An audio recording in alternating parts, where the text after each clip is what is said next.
Hello, everyone, and welcome back to our next SASGOG interview with lovely researchers who are in our organization. My name is Caitlin Martin. I'm at Virginia Commonwealth University in Richmond, Virginia.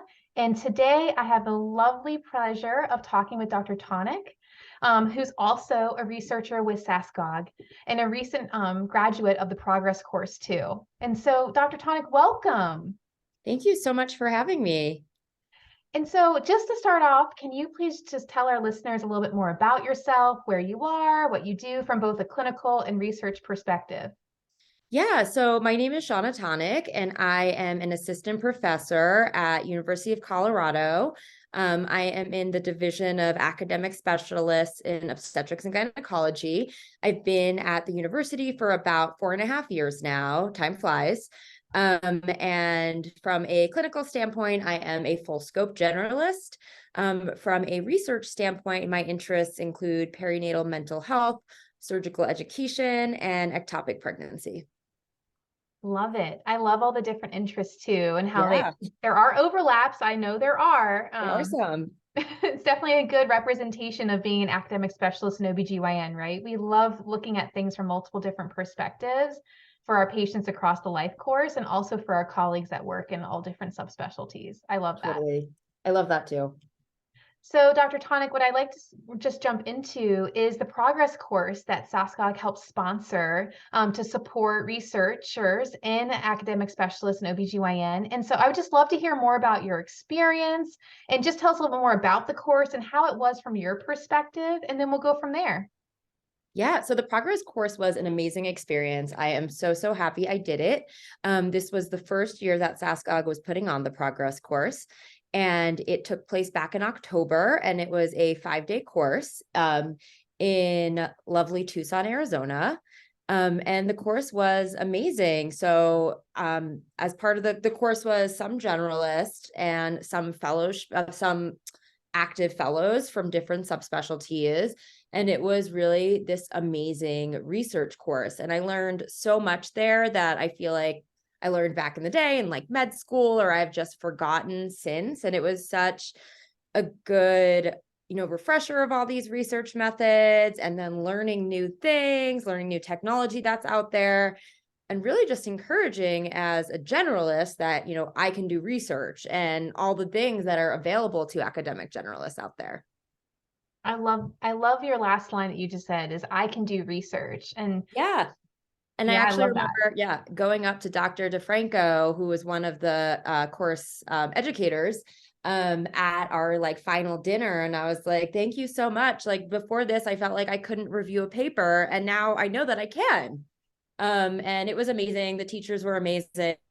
It was so good. And the other students were great too.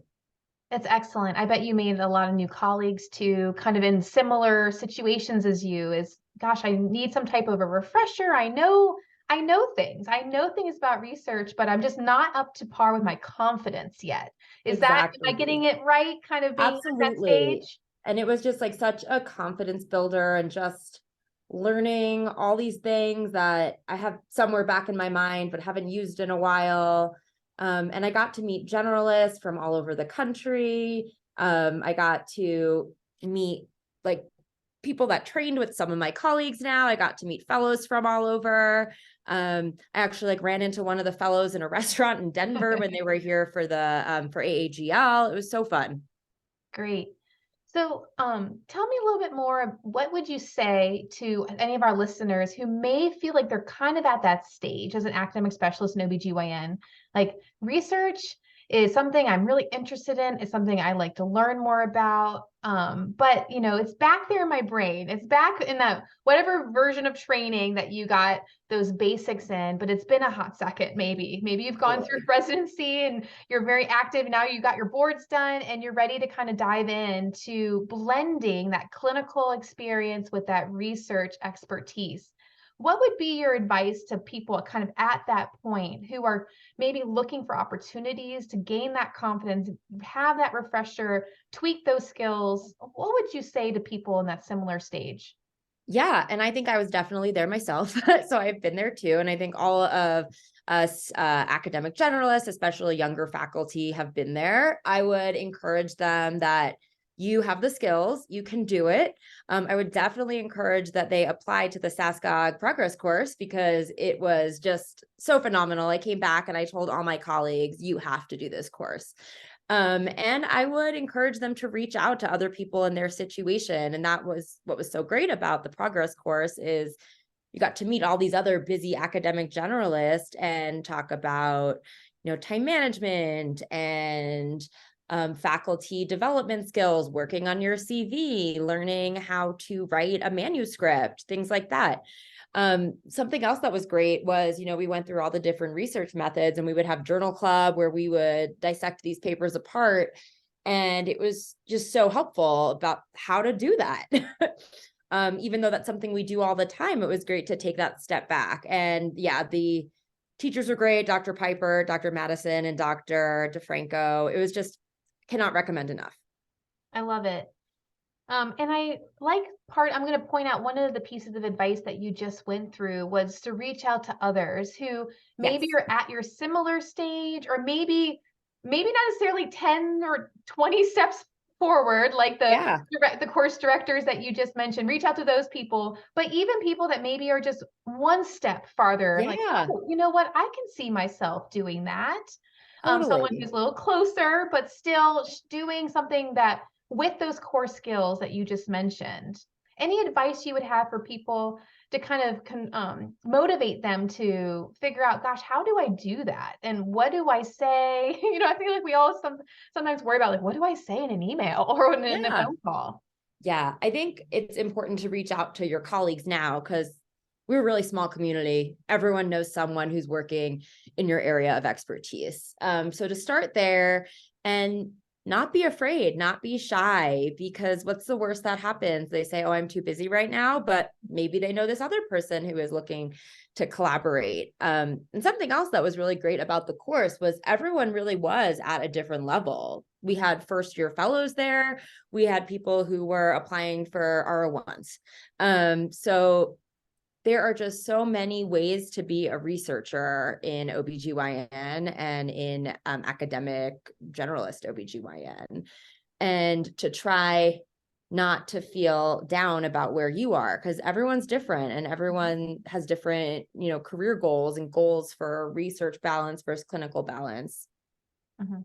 I'm going to make a plug right there for some of our prior SASGOG researcher interviews that we have on the YouTube station, where we actually have talked a little bit about that, what you said about how there's so many ways to be a researcher in OBGYN, especially I would say too, as a Yeah. generalist, because we do have that full scope of practice. We think of our patients across the life course. Our jobs involve collaborating with all of our amazing subspecialists that we get to work with. And so I would just make a plug for some of our prior interviews where we've talked about maybe a different way of seeing research. It doesn't always have to be the traditional, NIH KRO1 path. It can Exactly. come in so many shapes and sizes. And we really need more people who think like that with an evidence-based researchy mind in OBGYN. Yeah. And I think that was, again, something that the course was so great at is hearing what everyone else has done or is doing and ways to make your clinical practice your research. Mm-hmm. And, as academic generalists, all of us are around education all the time and we're around teaching, which could be a big part of your research. Mm-hmm. Yes, making your clinical practice into research. Another great line, by the way. Thank Thank you. you. It's another great line. And there's many ways to do that. Well, thank you so much, Dr. Tonick. Are there any other pearls or any other advice or any other things that you would like to tell our listeners kind of along the theme that we've been talking about today? Yeah, thank you so much for having me, first of all. And I would just love to make a plug to apply to the SASGOG Progress Research course. It will absolutely be worth your time, and you will learn so much and get to meet so many different people in the field. Great, great. And I'll also make a plug because our annual meeting is coming up It in the is. spring that we're all getting excited about. And like Dr. Tonick was just mentioning, she said, reach out to others, reach out to your colleagues who maybe are at different stages, right? On different levels and doing different types of research. And there's plenty of us who are going to be at the meeting. And I know when people email me and say, hey, I have a K award, for example, with the NIH, and they say, I'm thinking about this. I always say yes, especially if you're an OBGYN, let's just have some coffee and chat about that. I'm happy to give Yeah. you my expert opinion, but not expert opinion about that. So please Yeah. reach out to others to connect at our upcoming meeting. Yeah, and the annual meeting is such a great place to meet everyone. I went last year and it was just so fun to see everyone in person, and say hi to people if you recognize them. I love it. Well, thank you so much, Dr. Tonick, and Thank we you. appreciate your time, and we'll see you soon. Thanks. Bye. Bye.